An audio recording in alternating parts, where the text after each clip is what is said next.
আছেন, শুরুতে তাদেরকে পরিচয় করাতে চাই। আমাদের সঙ্গে যুক্ত আছেন আবু সাইদ খান, উপদেষ্টা সম্পাদক দৈনিক সমকাল, যুক্ত হয়েছেন ডাক্তার মোস্তাক হোসেন, উপদেষ্টা আইইডিসিআর, এবং যুক্ত আছেন সুভাষ সিংহ রায়, সাবেক সহসভাপতি বাংলাদেশ ফার্মেসি কাউন্সিল ও প্রধান সম্পাদক বাংলা বিচিত্রা। আপনাদের তিনজনকেই স্বাগত জানাচ্ছি। প্রিয় দর্শক, আপনারা থাকবেন আমাদের সঙ্গে পুরো আলোচনা। আমরা আলোচনা শুরু করার আগে আজ প্রকাশিত কয়েকটি পত্রিকা আমার হাতে রয়েছে, সেগুলোর প্রধান শিরোনামগুলো আমরা একটু শুরুতে পড়ে শোনাতে চাই। আমার হাতে রয়েছে বাংলাদেশ প্রতিদিন। বাংলাদেশ প্রতিদিন প্রধান শিরোনাম করেছে, দেশে বাড়ছে মানসিক রোগী। 2018-19 সালে জাতীয় জরিপ অনুযায়ী 1,77,00,000 মানুষ মানসিক রোগে ভুগছেন। 2005 সালে এই সংখ্যা ছিল 1,22,44,000। এদের 92% চিকিৎসকের পরামর্শ নেন না। মানসিক রোগীদের নিয়ে একটি অনুসন্ধানধর্মী প্রধান শিরোনাম করেছে বাংলাদেশ প্রতিদিন। সুইস ব্যাংকে 5,201 কোটি টাকা বাংলাদেশিদের। ব্যাংক ঋণের কিস্তি পরিশোধে বেকায়দায় ব্যবসায়ীরা। রোগী বাড়ছে পাবনা মানসিক হাসপাতালে। জাতিসংঘের খাদ্য ও কৃষি সংস্থা কাউন্সিলের সদস্য হলো বাংলাদেশ। এই ছিল বাংলাদেশ প্রতিদিনের প্রধান শিরোনাম। কালের কণ্ঠ, কলমে জং, চশমায় দুঃস্বপ্ন, বেসরকারি ও নন এমপিও শিক্ষকদের অভিশপ্ত 15 মাস। দ্রুত শিক্ষা প্রতিষ্ঠান খুলে দেওয়ার পক্ষে শিক্ষকরা। নতুন শিক্ষা প্রতিষ্ঠান এমপিও ভুক্তিতে বরাদ্দ মিলেছে। শিক্ষা খাত নিয়ে শিরোনাম করেছে, বিশেষ করে বেসরকারি নন এমপিও শিক্ষকদের নিয়ে একটি অনুসন্ধানধর্মী রিপোর্ট করেছে। এই ছিল কালের কণ্ঠের শিরোনাম। ডেইলি সান শিরোনাম করেছে, corona pandemic day labourers worst affected, youths going astray by using TikTok likey, positivity rate jumps to 18.6%, 54 more die of corona. এই ছিল পত্রিকাগুলোর শিরোনাম দেখলাম। আমরা আলোচনা ফিরতে চাই। আমরা জনাব আবু সাইদ খান, আপনাকে দিয়ে একটু শুরু করে আজকে শিক্ষা প্রতিষ্ঠানগুলো নিয়ে বিশেষ করে নন এমপিওভুক্ত যেসব শিক্ষকরা রয়েছে তাদেরকে নিয়ে একটি রিপোর্ট করেছে কালের কণ্ঠ, এবং দ্রুত শিক্ষা প্রতিষ্ঠান খুলে দেওয়ার পক্ষে শিক্ষকরা এটি নিয়ে তারা বলেছে। এবং শিক্ষা প্রতিষ্ঠানগুলো তো আসলে করোনার কারণে অনেকটাই স্বাস্থ্য খাতের পাশাপাশি আসলে শিক্ষা প্রতিষ্ঠানগুলো অনেকটাই ক্ষতিগ্রস্ত হয়েছে।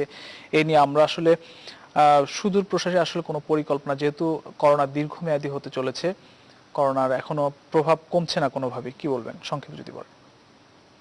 প্রথমত হচ্ছে যে এই যে শিক্ষা প্রতিষ্ঠানগুলো সরকারি প্রতিষ্ঠানগুলো তিনটে ভাগে ভাগ। একটা হচ্ছে সরকারি, যার বেতন সরকার দেয়, আর একটা এমপিওভুক্ত, তাদের বেতনও দেয়, অন্যান্য সুবিধা দেয় না, আর একটা হচ্ছে নন এমপিও, যাদের অবস্থা বলা হয়েছে সবচেয়ে খারাপ অবস্থা যারা রয়েছে, যারা কেবলমাত্র শিক্ষার্থীদের বেতন কিংবা অন্যান্য সাহায্য সহযোগিতার উপর যাদেরকে চলতে হয়। আমার প্রশ্ন হচ্ছে যে এই কেন বৈষম্য কেন? একটা ঘটনা হচ্ছে যে একসময় বলা হয়েছিল যে বিভিন্ন শিক্ষকরা মিলে প্রতিষ্ঠান করে, কিন্তু এখন তো সেই নিয়ম নেই। এখন তো স্থাপনার অনুমতি নিতে হয়, পাঠদানের অনুমতি তারপরে পাঠদানের অনুমতি দেওয়া হয়, এবং পাঠদানের অনুমতির পরে অ্যাপ্লিকেশন দেওয়া হয়, তারপরে কেন তারা নন এমপিও থাকছে? এর তো কোনো অর্থ আমি খুঁজে পাই না। এই বৈষম্যের অবসানটা হওয়া দরকার, এবং এই করোনার সময় এই যারা নন এমপিওভুক্ত তাদের যে চিত্রটা, এখানে আমি যতটুকু 2-3টা লাইনে যেটা বুঝলাম সেটা ভয়াবহ চিত্র, এটা আমরাও জানি। অতএব এই জায়গা থেকে আমার কাছে মনে হচ্ছে যে হ্যাঁ, এবার বাজেটেও নন এমপিওভুক্তির যে সুযোগ রয়েছে এবং দ্রুত এগুলোতে নজর দেওয়া উচিত। আর যতক্ষণ পর্যন্ত এমপিওভুক্তি না হচ্ছে তাদের বিশেষ অনুদান দেওয়া উচিত, প্রণোদনা দেওয়া উচিত। শিল্প খাত, সব খাতেই যদি প্রণোদনা দেওয়া হয়, তাদের যদি সেই প্রণোদনা কেন এই শিক্ষা খাতে বিশেষ করে নন এমপিও শিক্ষকদের ক্ষেত্রে দেওয়া হবে না, তার আমি কোনো অর্থ খুঁজে পাই না। একবারে আমার যতদূর জানা আছে যে মাত্র একবার তাদের এই নন এমপিও শিক্ষকদেরকে 2,500 টাকা করে দেওয়া হয়েছিল। আমার মনে এই ব্যাপারটাকে নজর দেওয়া উচিত। আজকের অবস্থা বিবেচনায় শিক্ষার বৈষম্য, এমনিতে বৈষম্য বেড়েছে, শহরের সঙ্গে গ্রামের বৈষম্য বেড়েছে। শহরের ছেলেমেয়েরা যেভাবে হোক অনলাইনে কিছুটা লেখাপড়া করছে, গ্রামের ছেলেমেয়েরা কিন্তু অনলাইনে তাদের তো সেই সমস্ত নেই, তাদের ল্যাপটপ নেই, কম্পিউটার নেই, তারপরে ওখানে কানেকশনের সমস্যা রয়ে গেছে। বেশিরভাগ ক্ষেত্রেই গ্রামের ছেলেমেয়েরা তারা তো এই সুযোগটা পাচ্ছে না। শিক্ষাক্ষেত্রে বৈষম্য বেড়েছে এবং অনেকে ঝরে পড়ছে। এবং ঝরে পড়ছে, এবং ঝরে পড়ার হারটা অনেক বেড়ে গেছে। এবং সেই সঙ্গে অনেক ছেলেমেয়েরা বাল্য বিয়ে, এটাও কিন্তু বেড়ে গেছে। এই সব জায়গায় বিবেচনা করে আমার মনে হয় সরকারের বিশেষ নজর দেওয়া উচিত। পিছিয়ে পড়া যেসব প্রতিষ্ঠান, গ্রাম এবং শহরের বস্তি এলাকার ছেলেমেয়েরা যেখানে পড়ে, অর্থাৎ নিম্নবিত্তের ছেলেমেয়েরা পড়ে, তাদের প্রতি বিশেষ নজর দেওয়া এবং তাদেরকে প্রয়োজনে আজকের অবস্থায় যদি ক্লাস খোলাই নাই যায় তাহলে তাদেরকে ল্যাপটপ এবং সেগুলো সরবরাহ করার ব্যবস্থাটা করা দরকার। কম্পিউটার, ল্যাপটপ কিংবা সেখানে অ্যান্ড্রয়েড মোবাইলের ব্যবস্থাটা করা খুবই জরুরি, এবং সেইটা কিভাবে তারা পেতে পারে। তা না হলে তো এই বৈষম্য বাড়তে থাকবে। এবং এই যে করোনা তো মানুষের ভিতরে আরো বৈষম্য তৈরি করে দিয়ে গেছে, এবং সামগ্রিক ক্ষেত্রে অর্থনীতির যে বৈষম্য এবং শিক্ষা ক্ষেত্রে, স্বাস্থ্য ক্ষেত্রে সেটা ফুটে উঠেছে। আমার মনে হয় সেই অবসানের লক্ষ্যে দ্রুত, করোনার ভিতর তো অনেক কিছু হচ্ছে, তবে এমপিওভুক্তির কাজটা কেন হচ্ছে না? আমার মনে হয় যেহেতু বাজেট আছে এই বিষয়টা বিবেচনা করা উচিত বলে আমি মনে করি।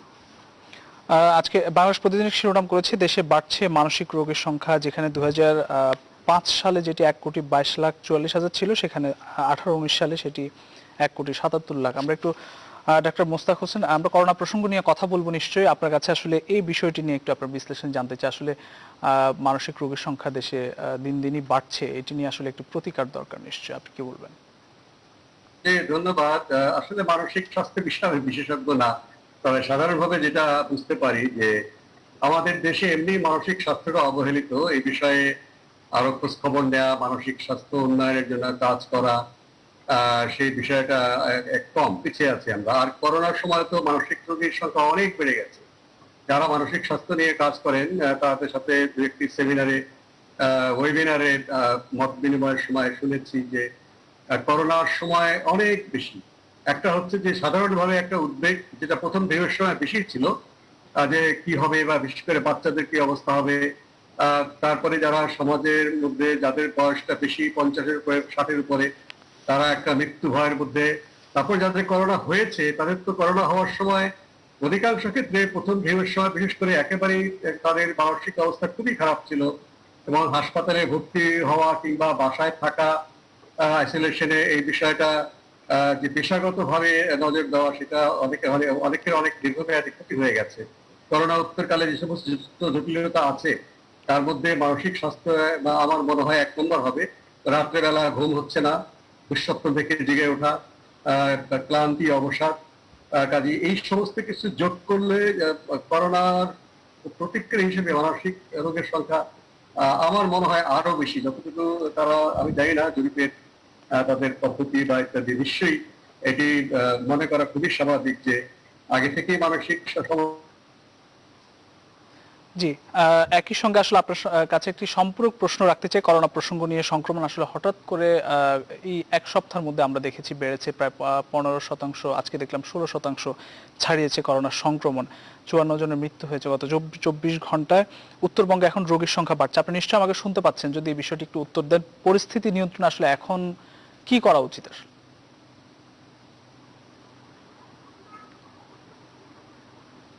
আমরা ডাক্তার মোস্তাক হোসেন, আপনি কি শুনতে পাচ্ছেন আমাকে? আমরা ভার্চুয়ালি যেহেতু যুক্ত আছি, আমরা আসলে সংযুক্তি আমরা ওনাকে শুনতে পাচ্ছি না। আমরা একটু যেতে চাই সুভাষ সিংহ রায়, আপনার কাছে একটু যেতে চাই যে করোনা প্রসঙ্গ নিয়ে আপনার সঙ্গে কথা বলতে চাই। করোনা সংক্রমণ বেড়েছে, প্রায় 16% ছাড়িয়েছে যে সংক্রমণের হার। একই সঙ্গে রোগীর সংখ্যাও কিন্তু এখন আগে ঢাকাতে ছিল, এখন উত্তরবঙ্গে বেড়েছে। আজকে স্বাস্থ্যমন্ত্রীও জানিয়েছেন এই বিষয়টি। পরিস্থিতি নিয়ন্ত্রণে আসলে আপনার মন্তব্য কি থাকবে? আমি সকলকে শ্রদ্ধা ও শুভেচ্ছা জানাচ্ছি। ইতিমধ্যে ডক্টর মোস্তাক হোসেন নিচে সংযোগটি আবার পুনঃস্থাপিত হয়েছে। যে আমরা নিশ্চয়ই ওনার কাছে আরো একবার যাবো, এই বিষয়টি নিয়ে জানবো। স্বাস্থ্য সংকট অর্থনীতি ও সমাজকে যে পণবন্দি করে রেখেছে, এই ব্যাপারে কোনো দ্বিধা নেই। একটু আগে যে আলাপ হচ্ছিল, সেখানে যেহেতু একজন পেশাজীবী ফার্মাসিস্ট হিসেবে আমি যে পর্যবেক্ষণটা আমার সব সময় থাকে, যেটা পোস্ট ট্রমাটিক স্ট্রেস ডিসঅর্ডার বলে, এটা ভয়ঙ্কর ভাবে কিন্তু গত 1.5 বছরে আমাদের উপরে চেপে বসেছে। করোনার অর্থনৈতিক যে ক্রাইসিস, সেটা আমাদের চোখের সামনে দেখিয়ে দিচ্ছে। এবং শিশুদের এবং স্কুলগামী, কলেজগামী, বিশ্ববিদ্যালয়গামী ছাত্রছাত্রীরা ঘরের মধ্যে আটকে থাকা, শিক্ষা প্রতিষ্ঠানে না যাওয়া, এটার যে কি মানসিক অস্থিরতা, এটার কোনো বর্ণনা করার ভাষা নেই। আমি একজন মানুষকে বলেছিলাম যে আপনারা তো চিকিৎসকদের নানান ত্রুটি ধরেন, আপনি 12 ঘন্টা একটা পিপিই পরে থেকেন তো, একটা দিন আপনি পিপিই পরে 12 ঘন্টা থেকেন, আপনার মধ্যে কি অস্থিরতা তৈরি হয় আর কেমন লাগে সেটা আপনি কিন্তু আমাকে একটু ব্যক্ত করেন। আমরা অনেক কিছু আসলে বুঝতে চাই না। আপনি যে পরিস্থিতি বলছেন, করোনা যে প্রাদুর্ভাব, আপনার বাংলাদেশ প্রতিদিনে একটি শিরোনাম আপনার পড়া হয়নি, সেটা হচ্ছে ভারতের নদীর পানিতে ও পুকুরে মিলেছে করোনার অস্তিত্ব। আমি অনলাইনে দেখেছি, জানি না প্রিন্ট ভার্সনে এসেছে কিনা। গুরুত্বপূর্ণ একটি নদী, যেটা সাবরমতী নদী বলা হয়, সেই নদীতে আপনার করোনার অস্তিত্ব পাওয়া গেছে। এবং খুবই ভয়ঙ্কর একটি সংবাদ, 3রা সেপ্টেম্বর থেকে 29 ডিসেম্বর পর্যন্ত প্রতি সপ্তাহে তারা নমুনা নিয়েছে। সেই নমুনাতে ভারতীয় গবেষণা প্রতিষ্ঠান IIT নদীর পানি পরীক্ষা করে বলেছে ভয়ঙ্কর ভাবে করোনার অস্তিত্ব পাওয়া গেছে। তাহলে পরিস্থিতিটা কত জটিল আকার ধারণ করছে নিশ্চয়ই আমরা বুঝতে পারছি। এবং বিশ্ব স্বাস্থ্য সংস্থার যিনি প্রধান বৈজ্ঞানিক কর্মকর্তা, প্রধান বিজ্ঞানী সৌম্য স্বামীনাথন, তিনি গতকালকে বলেছেন যে করোনার ডেল্টা ধরনের আধিপত্য গোটা বিশ্বকে একটা ভয়ঙ্কর দিকে ঠেলে দিয়েছে। এখন বলা হচ্ছে ডেল্টা প্লাস। আপনি যদি আজকের পর্যবেক্ষণটি দেখেন, আমি শুধুমাত্র একটা দেখবো ময়মনসিংহ বিভাগের 17.51 আর ঢাকা বিভাগ, যেখানে আমাদের ফরিদপুর আছে, সমকালীন উপদেষ্টা সম্পাদকের বাড়ি ফরিদপুর, আর সেজন্যই বলছি সেখানে একমাত্র টাঙ্গাইল ছাড়া সবগুলো কিন্তু সংক্রমণের হারটি কম, এবং গড়ের ঢাকার 11.36%।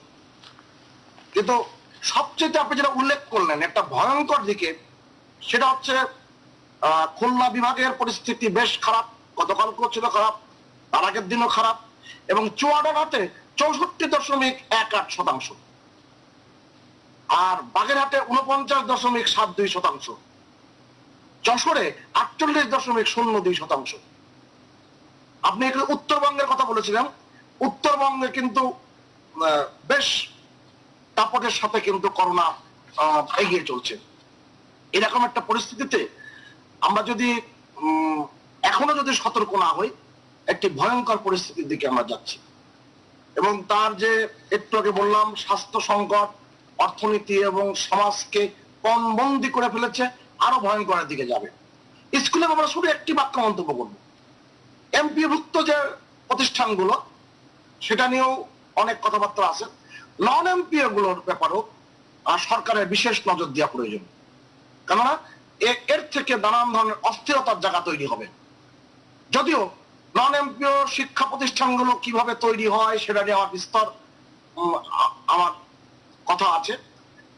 আপনি দেখবেন মহাসড়ক দিয়ে গেলে ডান দিকে একটা স্কুল কলেজ, বাম দিকে একটি কলেজ, বর্তমান এমপির পিতার নামে একটি কলেজ, সাবেক এমপির কিংবা মন্ত্রীর পিতার নামে আর একটি কলেজ কিংবা মাতার নামে একটি কলেজ, নানান ভাবে শিক্ষা প্রতিষ্ঠানগুলো কিন্তু গড়ে উঠেছে। অর্থাৎ সেই জায়গায় আলোচনা না করে বলি, নন এমপিভুক্ত শিক্ষকদের ব্যাপারে বিশেষ মনোযোগী হওয়া উচিত। কিন্তু আমার একটা পর্যবেক্ষণ সবসময় থাকবে, এনডিটিভির গতকালকে সংবাদ অনুযায়ী সারা ভারতবর্ষের কয়েকটি রাজ্যের তারা কিন্তু উদাহরণ দিয়েছে, কোন কোন রাজ্যে শিশুদের সংক্রমণের হার 80,000-এর উপরে। অর্থাৎ এই সময়টা কিন্তু একটা ভয়ঙ্কর সময় যাচ্ছে। আমরা প্রথম ধাপে বলেছিলাম শিশুরা আক্রান্ত হয় না, কিশোররা আক্রান্ত হয় না, যে কারণে কানাডাতে কিন্তু 12 বছরের কিশোরদের কিন্তু টিকার প্রক্রিয়া আনা হয়েছে, অনেক উন্নত দেশে আনা হচ্ছে। অর্থাৎ আমাদের স্বাস্থ্য ব্যবস্থাপনার যে জটিলতা এবং এই করোনার ভয়াবহ যে সংকট, সেই সংকটটি মাথায় রেখে আমাদের সকলে মিলে কাজ করতে হবে। সবার আগে প্রয়োজন, ডক্টর মুস্তাক হোসেন এখানে আছেন, সবার আগে প্রয়োজন রাজনীতিবিদদের দিক নির্দেশনা দেওয়া। আমি গরিব মানুষকে বলছি আপনি মাস্ক পরুন। গরিব মানুষ আমাকে বলেছে আমি 3 দিনে একটা জামা চেঞ্জ করতে পারি না, আমি প্রতিদিন মাস্ক চেঞ্জ করবো কি করে? অনেকগুলো বিষয় কিন্তু ঘটনার ভিতরে কিন্তু লুকিয়ে আছে। বলা হয়েছিল যে আপনারা কেন বাড়ি যাচ্ছেন, আপনারা ঈদ তো ঢাকায় করতে পারেন। যে গরিব মানুষটি আপনার বছরে 2 বার তার বিনোদনের জায়গায় হয় ঈদের সময় মানুষের সাথে মেলামেশা করতে পারে, বন্ধু বান্ধবের দেখতে পারে। আমরা মধ্যবিত্ত উচ্চ মধ্যবিত্তদের বিনোদনের অনেক অপশন আছে, এগুলো কিন্তু আমাদের মাথায় রাখা দরকার। অর্থাৎ অনেকগুলো জটিল ব্যবস্থাপনার মধ্যে আমাদের চলতে হচ্ছে এবং সেটার ব্যাপারে আমাদের সকলে এগিয়ে আসা দরকার।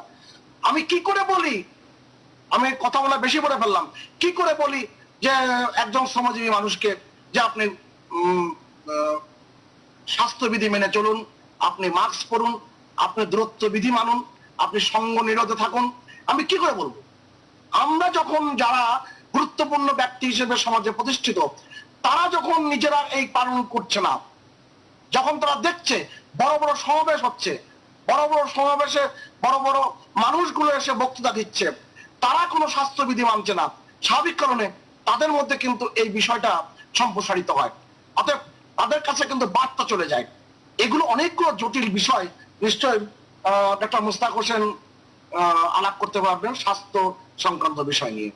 আমি এখানে কথা আসবো আপনার কাছে। আমরা একটু ভিন্ন প্রসঙ্গ নিয়ে জনাব আবু সাইদ খান আপনার কাছে আবারও আসতে চাই। সুইস ব্যাংক, আজকে বাংলাদেশ প্রতিদিনের শিরোনাম, সুইস ব্যাংকে 5,201 কোটি টাকা বাংলাদেশিদের নিশ্চয়ই টাকা পাচারের মাধ্যমে নিশ্চয়ই গিয়েছে। বারবারই আসলে এই অর্থ পাচার নিয়ে কথা হয়, কিন্তু অর্থ পাচার কোনোভাবে বন্ধ করা যায় না। আপনার মন্তব্য কি বলবেন আসলে? আমি ওটা আসবার আগে আমি একটু সুভাষ সিংহ রায়ের কথার সঙ্গে একমত হয়ে বলি যে আসলে এই যে কর্তা ব্যক্তিরা, সমাজের যারা রাজনীতিবিদ থেকে কর্তা ব্যক্তিরা আসলে কি মেসেজটা দিচ্ছেন। এবং এই প্রসঙ্গে একটা কথা আমি বলতে চাই যে নির্বাচন কমিশন, তারা তো নির্বাচনের জন্য টাকাটা দিচ্ছে এবং সেই নির্বাচন করাটাই যেন তাদের বড় কাজ, আর নির্বাচন না করলে বোধহয় মহাভারত অশুদ্ধ হয়ে যাবে এমন একটা ঘটনা। যে কারণে এখন ইউনিয়ন পরিষদের নির্বাচনকে যেভাবে টাকাটা দেওয়া হচ্ছে, ওখানে তো স্বাস্থ্যবিধির কোনো বালাই নেই। তো যা হোক, এই বিষয়গুলো আমাদের একটু ভাবা উচিত। অর্থাৎ মেসেজটা কি উপর থেকে দেয়া হচ্ছে কেবলমাত্র টেলিভিশনে বললেই হবে না, এখানে তাদের আচরণের মধ্য দিয়েও এটা প্রমাণ করতে হবে। এবার আমি আসি যে হ্যাঁ, আমাদের টাকা তো পাচার হয়ে যাচ্ছে এবং সুইস ব্যাংকে আছে অনেক বাড়ি, ওই বেগমপাড়া, কানাডার বেগমপাড়া আছে, মালয়েশিয়া আছে, ব্যাংকে আছে, দুবাই ব্যাংকেও নাকি অনেক টাকা আছে, কিন্তু সুইস ব্যাংকেরটা হয়তো বা এখন প্রকাশ পেয়েছে। দুবাই ব্যাংকে কার কত টাকা আছে এবং পৃথিবীর বহু জায়গায় প্রায় 25 কি 26টা পত্রপত্রিকা যেটা এসছে যে জায়গাতে বাংলাদেশের সম্পদ পাচার হয়ে যাচ্ছে এবং প্রতি বছর 26,000 কোটি টাকা সম্পদ পাচার হয়ে যাচ্ছে বলে পত্রপত্রিকা এবং বিভিন্ন গবেষণায় উঠে এসছে। এই হচ্ছে বাংলাদেশের বাস্তবতা। এই বাস্তবতায় আমার মনে হয় যে হ্যাঁ, ব্যাংক থেকে তো টাকা আনাটা, এখন যেটা সুইস ব্যাংকে যে টাকাটা আসছে সেই টাকা কিভাবে গেছে কি, তার তো ব্যাপারে সরকারকে এবং এই সংশ্লিষ্ট সরকারের কে এবং সংশ্লিষ্ট বিভাগগুলোকে তৎপর হতে হবে। এবং টাকা যে ফেরত আনা যায় না, সুইস ব্যাংকের টাকা অনেক দেশই ফেরত নিতে পারে এবং আমরাও কিন্তু কোকো এবং মামুনের টাকাটা ফেরত আনতে পেরেছি, এর জন্য অভিনন্দন জানাই। কিন্তু যারা সরকারের সাথে আছে কিংবা বিভিন্ন অবস্থানে আছে, আমলা মন্ত্রী আছে, তারা যদি কেউ অভিযুক্ত হয়ে থাকে সেটা ফেরত আনা খুব কঠিন ব্যাপার। এবং কয়েকদিন আগে একটা পত্রিকার সংবাদপত্রে ছাপা হয়েছে যে ওখানে একজন এমপির বাড়ি এবং উনি কিভাবে বাড়ি কিনেছেন, উনি বলছেন না আমার কোনো বাড়ি নেই, ছবি সহ ছাপা হয়েছে। তো এইভাবে তো টাকা পাচার হয়ে যাচ্ছে। এই পাচারকৃত টাকাকে এবং আমাদের অর্থনীতির জন্য এটা একটা হুমকি। এটা তো ওভার ভয়েসিং কিংবা আন্ডার ভয়েসিং এর মাধ্যমে কিংবা হুন্ডি করে বিভিন্ন ভাবে টাকা পাচার হচ্ছে। এই ব্যাপারে এনবিআর এবং কাস্টমের দায়িত্ব রয়ে গেছে, তারা করা এবং এই ব্যাপারে বিশেষ তদারকি করা দরকার। একসময় ব্রিটিশ আমলে তো ব্রিটিশ গভর্নমেন্ট লুটপাট করে কিংবা পাকিস্তান আমলে পাকিস্তান গভর্নমেন্ট লুটপাট করে আমাদের সম্পদ নিয়ে যেত, আর আমরা এখন লুটপাট করে আমাদের সম্পদ বিদেশে পাঠিয়ে দিচ্ছি। অর্থাৎ আমার এই জন্য মনে হয় যদি ব্রিটিশরা জানতো যে এরকম করে এই দেশের লোকই লুটপাট করে পাঠাই দেবে, তাহলে বোধহয় ওরা এই দেশ আরো অনেকদিন আগে ছেড়ে চলে যেত, যে তাহলে আর ওদের শাসন করার দরকার নেই। তো এই হচ্ছে আমাদের অবস্থাটা।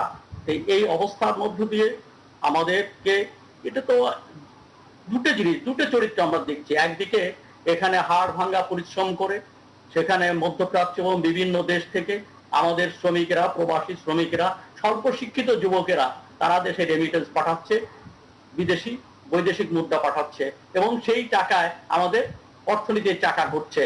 আর একদল লোক যারা নিজেদেরকে শিক্ষিত দাবি করে, পোশাক এবং অভিজাত দাবি করে, তারা সম্পদটাকে পাচার করে দিচ্ছে, এবং তাদের ভিতর রাজনীতিবিদ আছেন, আমলা আছেন, ব্যবসায়ী আছেন, এবং তারা এইভাবে তাদের বাড়ি ইত্যাদি বিভিন্ন জায়গায় গড়ে উঠেছে।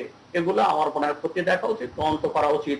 এবং অর্থনীতি, হ্যাঁ, আমাদের বাংলাদেশ আমরা অনেক ক্ষেত্রে এগিয়েছি, অনেক প্রতিকূলতার মধ্যে এগিয়েছি, কিন্তু এই ফুটোগুলো যদি বন্ধ না করা যায়, এই যে টাকা পাচারের ড্রেনটা যদি বন্ধ না করা যায়, এই বন্ধ করতে না পারলে আমাদের কি, আমাদের এই যে দেশের যে সম্ভাবনার জায়গায় রয়েছি, আমরা বাংলাদেশ যে অতি দ্রুততার সঙ্গে পৃথিবীকে চমক দিতে পারি অর্থনীতির ক্ষেত্রে, যে সম্ভাবনার দ্বারটা খুলে আছে, সেই দ্বারটা কিন্তু বন্ধ হয়ে যেতে পারে, আমাদের সামনেই একটা দুর্ভাগ্য নেমে আসতে পারে। অতএব আমাদের বাংলাদেশের অর্থনীতির জন্য দুটো হচ্ছে সবচেয়ে বড় বাধা, এক হচ্ছে দুর্নীতি, আর একটা হচ্ছে এই টাকা পাচার। এবং দুর্নীতি এবং টাকা পাচার এই দুটো যদি রোধ করা না যায়, তাহলে আমাদের উন্নয়নের ফসলগুলো এরা খেয়ে ফেলবে এবং বিদেশে পাচার হয়ে যাবে। এই ব্যাপারে কঠোর নজরদারি দরকার, এ ব্যাপারে কাস্টম।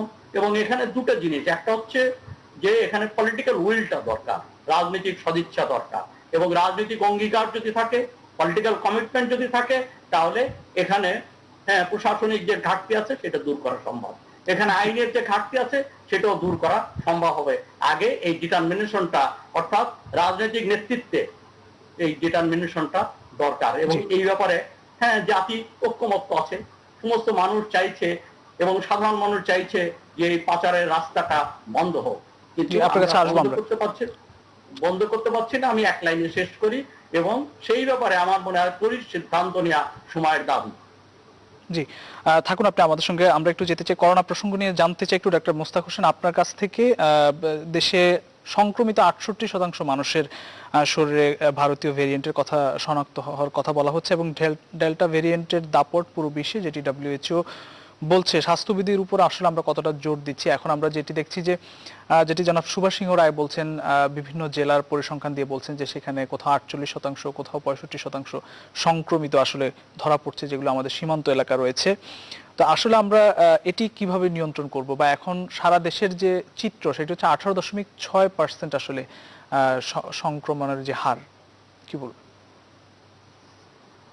ধন্যবাদ।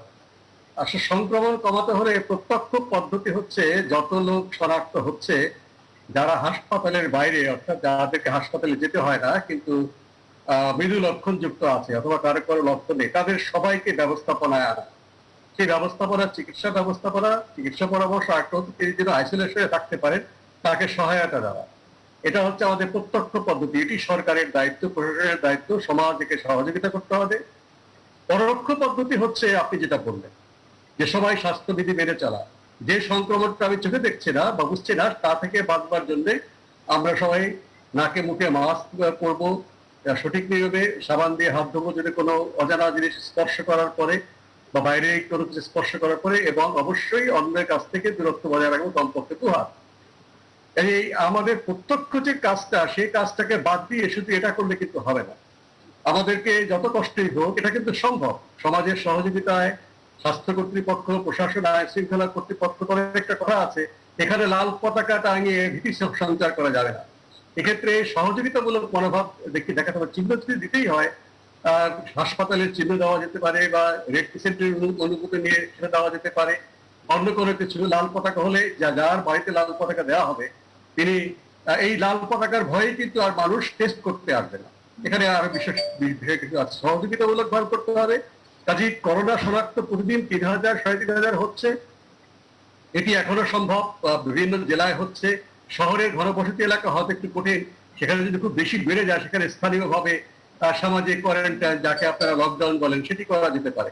এবং সীমান্ত এলাকা সহ বিভিন্ন জেলার প্রশাসন কিন্তু অত্যন্ত প্রশংসনীয় ভাবে যেখানে সংক্রমণের ঘনত্বটা বেশি সেখানে যাতায়াত নিয়ন্ত্রণ করছেন, সবাইকে ঘরে থাকতে বলছেন। একটি বিষয় এইভাবে আমাদের সীমান্ত এলাকাগুলো থেকে আসলে এই সংক্রমণটি এখন এই দ্বিতীয় দফার পর থেকে বাড়ছে, সেখানে কি আপনারা বারবার বিভিন্ন পরিকল্পনা বা উদ্যোগের কথা বলছেন যে সেখানে আমরা কতটা নিয়ন্ত্রণে রাখতে পেরেছি সীমান্ত এলাকাগুলোতে?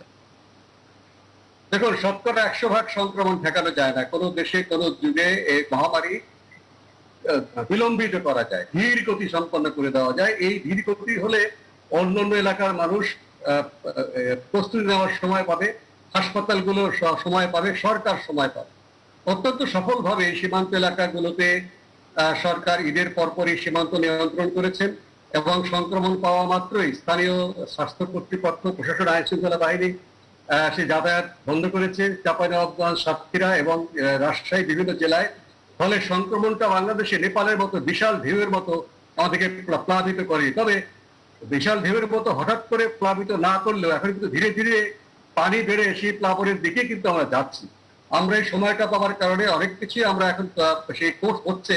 তবে এটা আপেক্ষিক বিষয়, আমাদেরকে আরো তৎপর হওয়ার বিষয়। আমি যে কথাটা বললাম সেই কাজে খুব মনোযোগ দেওয়া দরকার এবং এটি সম্ভব। এর জন্য খুব বেশি জটিল যন্ত্রপাতি বা কোটি কোটি টাকা দরকার হবে না।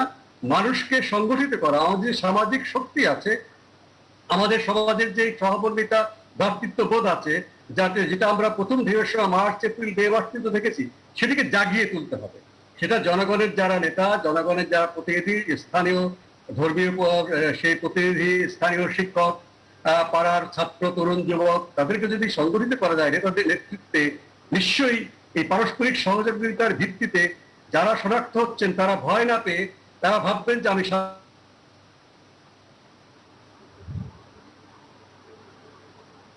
আমরা শুনতে পাচ্ছি না জনাব ডক্টর মোস্তাক হোসেন। আমরা একটু যেতে চাই সুভাষ সিংহরা আপনার কাছে। জুলাই থেকে গণটিকা দেওয়ার কথা বলা হচ্ছিল, যেটি স্বাস্থ্য মন্ত্রণালয়ের পক্ষ থেকে বলা হয়েছিল। আসলে এখনো কি টিকা বা বঙ্গভ্যাক্সের কথা শোনা যাচ্ছিল, সেটি কতদূর, কিংবা আমাদের টিকার যে পর্যাপ্ততা, এটি নিয়ে আসলে কি বলবেন?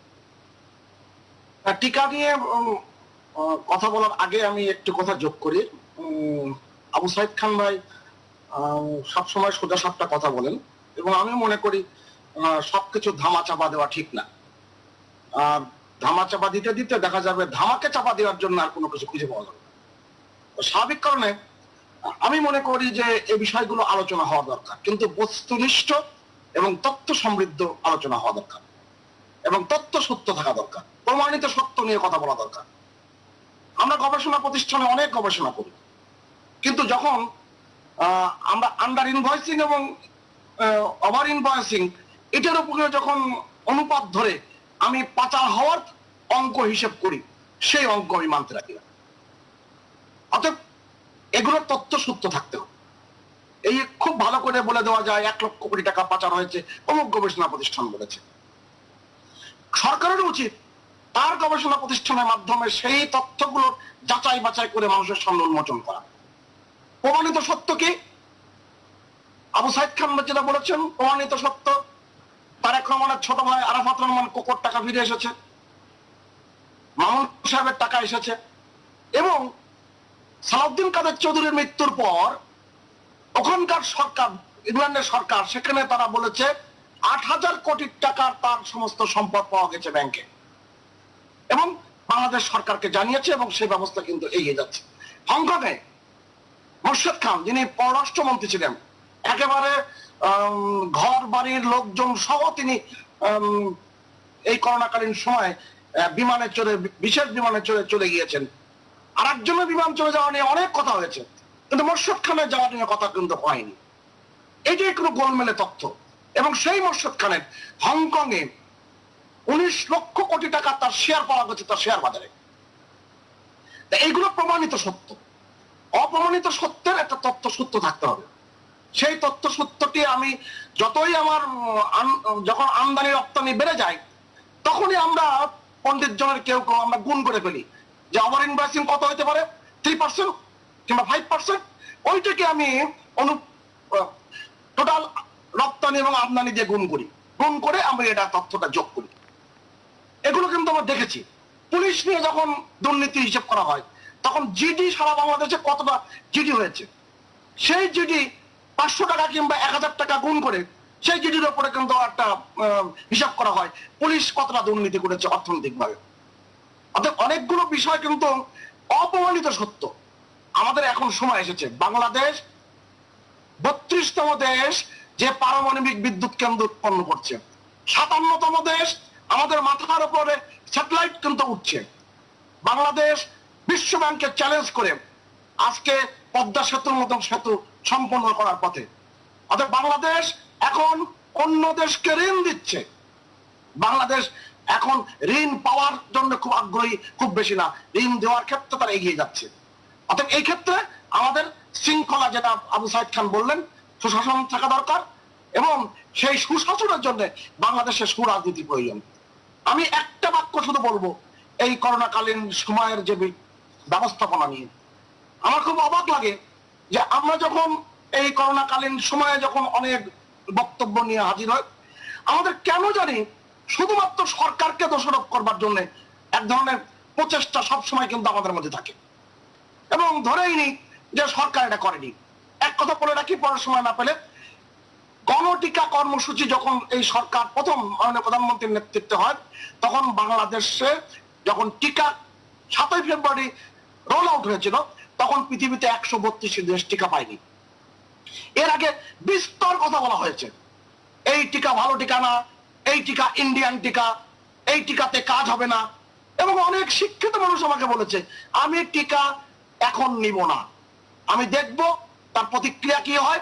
তার মানে কি, সাধারণ জনগণের উপরে ক্লিনিক্যাল ট্রায়াল দেখেই উনি তার প্রতিক্রিয়া দেখে তখন তিনি টিকা গ্রহণ করবেন। আমরা বড় বেশি আত্মকেন্দ্রিক এবং বড় বেশি নির্মম হয়ে যায় কিছু ক্ষেত্রে।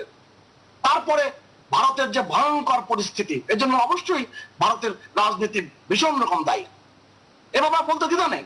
সেই জায়গায় আমরা এখন যখন রিপোর্ট প্রকাশ করি যে বাজারের সাথে সঙ্গতিপূর্ণ রেখেই আপনার সাইনোফার্মের টিকার দাম ঠিক আছে, কিন্তু আগের টিকার দাম ঠিক নাই, অথচ সবচেয়ে কম দামে টিকা কিন্তু বাংলাদেশ ক্রয় করেছে। আবার প্রায় বলা হয় একাধিক সূত্র করা হয়নি কেন। আমি অনেককে জিজ্ঞেস করেছি একাধিক সূত্রগুলো ওই সময়ের প্রেক্ষাপটে কি কি ছিল। তখন সিনোফার্মের টিকা, সিনোভ্যাকের টিকা সারা পৃথিবীতে কোথায় কোথায় ব্যবহৃত হয়েছে, কোথায় কোথায় এগুলা প্রয়োগ হয়েছে। আপনি জানেন বাংলাদেশে ওষুধ প্রশাসনের আইন আছে যে পৃথিবীতে 60টি উন্নত দেশে প্রিসেল, যে কোনো একটি দেশে প্রিসেল সার্টিফিকেট না থাকলে সেই ওষুধ বাংলাদেশে আমদানি করা যায় না।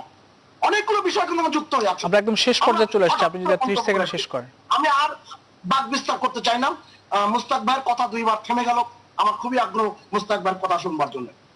জি, আমরা একটু জনাব আবু সাইদ খান আপনার শেষ মন্তব্য জানতে চাই, আপনি যদি একদম 2 মিনিটে শেষ করেন করোনা প্রসঙ্গ নিয়ে এবং টিকা প্রসঙ্গ নিয়ে যদি আপনার কোনো বক্তব্য থাকে। প্রথমত হচ্ছে যে সীমান্ত জায়গা খানিকটা নিয়ন্ত্রণ হয়েছে, কিন্তু তারা পার্শ্ববর্তী জেলাগুলোতে ছড়িয়ে পড়েছে এবং রাজধানীর দিকে ধেয়ে আসছে।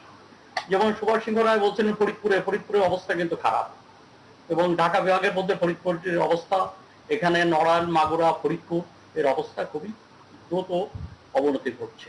তো এই জায়গা থেকে এখন ঢাকাকে যে কোনো সময় পদ্মা পার হয়ে 36.72 তো এখন হচ্ছে এই অবস্থায় আমাদের করণীয়টা হলো যেখানে যেখানে এটা সংক্রামকের হার বেশি সেখানে আটকে দেওয়া, এবং আটকে দেওয়াটা হচ্ছে দেওয়া, এবং যেটা কাগজে কলমে হয় সেটাকে বাস্তবে হওয়াটা খুবই জরুরি। অর্থাৎ কেবল কাগজে কলমে অনেক জায়গায় অনেক কিছু হয়, কিন্তু বাস্তবে সেটা হয় না, সেটা দরকার।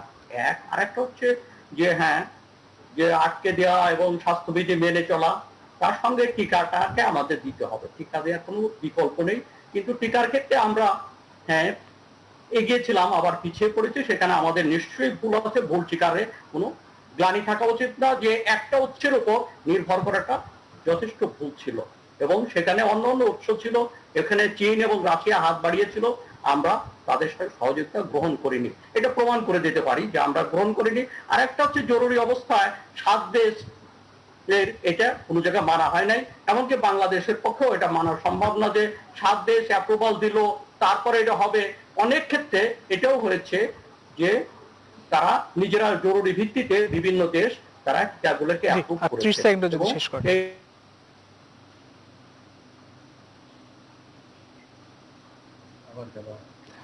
আমরা ডক্টর মোস্তাক হোসেন আপনার বক্তব্য শুনতে চাই আসলে। এই যে টিকা প্রসঙ্গ নিয়ে আপনার বক্তব্য জানতে চাই। যে গণটিকা দেওয়ার কথা বলা হচ্ছে, টিকার আসলে ভবিষ্যৎ বাংলাদেশে টিকার আসলে কোনো বিকল্প নেই যদি করোনা বিরুদ্ধে করোনাকে মোকাবেলা করতে হয়, একই সঙ্গে স্বাস্থ্যবিধি মেনে চলার ক্ষেত্রেও। আপনার শেষ মন্তব্য জানতে চাই, আপনার বক্তব্য আমরা শুনতে চাই।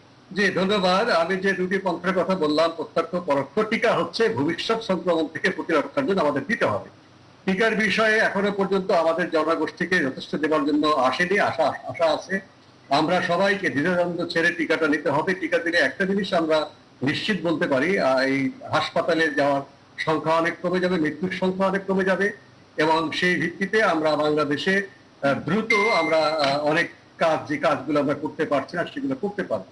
কাজেই সংক্রমণ কমানোর জন্য প্রত্যক্ষ পদ্ধতি, পরোক্ষ পদ্ধতি, ভবিষ্যতের জন্য পদ্ধতি, জনগণকে সম্পৃক্ত করে যদি আমরা এগিয়ে যাই, নিশ্চয়ই আমাদের পক্ষে সফল করা সম্ভব হবে। আমরা অতীতেও মানুষকে জাগিয়ে তুলে এই কাজ সম্পন্ন করতে পেরেছি, এবারও আমরা ব্যর্থ হব না, এটা মনে করার কোনো কারণ নেই। করোনা এক্ষুনি চলে যাচ্ছে, করোনা অবশ্যই বিদায় করবো আমরা, কিন্তু আমাদের সচেতন সংঘবদ্ধ প্রচেষ্টা ছাড়া করোনা এমনি যাবে না। আমাদেরকে সবাইকে খুবই গুরুত্ব দিয়ে একসাথে কাজ করে, এবং সারা বিশ্বের মানুষ একসাথে কাজ করে এই করোনাকে বিদায় করতে হবে। সেই গুরুত্ব দিয়েই খুবই সিরিয়াসলি আমাদেরকে সবাই মিলে কাজ করতে হবে। আমরা মানে এমনি চলে যাবে এটা মনে করে যদি আমরা সাময়িক তৃপ্তি লাভ করি, তাহলে কিন্তু আমাদের সামনে বড় বিপদ। সংক্রমণ বাড়ছে। আমি এটা বলে শেষ করবো যে জাতীয় ভিত্তিতে যদি শনাক্তের হার 20% উপরে চলে যায়, আমার মনে হয় সারা বাংলাদেশে যাতায়াত নিয়ন্ত্রণ করা ছাড়া এদিকে নামানো যাবে না। ঢাকা শহরে এখন একটু কম আছে, এটা মনে করার কারণ নেই যে আমরা এই সারা বাংলাদেশ কম আছে। 20% উপরে চলে যাচ্ছে। আজকে 18 বা 17 এদিক বেশি আছে, অবশ্যই সারা দেশে আবার 18-র বেশি। কাজে আমাদের গোটা দেশেই আবার যাতায়াত নিয়ন্ত্রণ করতে হবে, কারণ কোরবানি ঈদের সময় কিন্তু আবার চলাচল যাতায়াত বাড়বে। তখন সীমিত আকারে হলেও যাতায়াত, কোরবানির হাট ইত্যাদির জন্য আমাদের চালু করতে হবে। কাজে এর আগেই শনাক্তের হারটা একটা নিরাপদ পর্যায়ে নামিয়ে আনার চেষ্টা করতে হবে। সামনে যে ঈদ, আসলে কোরবানির ঈদকে ঘিরে কি কোনো পরিকল্পনা নেওয়া হচ্ছে কিনা? কোরবানির ঈদকে কেন্দ্র করে কোরবানির হাটে যেন স্বাস্থ্যবিধি মেনে চলা হয়, যাদের গরু রয়েছে তারা যেন খুব বেশি ট্রাভেল করতে না হয়, নিকটস্থ বাজারে গরু কেনা বেচা হয়। তবে সেখানে ন্যায্য দামটা নিশ্চিত করা দরকার। সেখানে সরকারের এখানে সহায়তা করা দরকার, যে ন্যায্য দাম যদি একজন গরু যারা সারা বছর পালন করেছেন তারা যদি ন্যায্য দাম পান, তাহলে তারা ঢাকা শহরে আসবেন না বা বড় শহরে আসবেন না। যাতায়াত যত কম করা যায় এই বিষয়ে আমরা একদম শেষ পর্যায়ে, আপনি 20 সেকেন্ডে যদি শেষ করেন। যে আমরা যেটা আমি কথা বলে শেষ করছি, সমাজের প্রতিটি মানুষকে একসাথে এই কাজটি করতে হবে। রোগী শনাক্ত করে তার ব্যবস্থাপনা করা, স্বাস্থ্যবিধি মেনে চলা, এবং কিছুদিন পরে টিকার জন্য ঠিক তেমনি সারা বিশ্বের সমস্ত দেশকে একত্র হয়ে এই করোনা ভাইরাসকে মোকাবেলার জন্য কাজ করতে হবে। কোনো দেশ যদি মনে করে আমি নিরাপদ, সেটি যেমন তার নিরাপত্তা রাখা সম্ভব নয়, কোনো মানুষ যদি বাংলাদেশে মনে করে আমি নিরাপদ, সেটিও তার নিরাপত্তা রক্ষা করা সম্ভব। অসংখ্য ধন্যবাদ ডক্টর মোস্তাক হোসেন, এবং আমাদের সঙ্গে যুক্ত থাকার জন্য সুভাষ সিংহ রায় ও জনাব আবু সাইদ খান।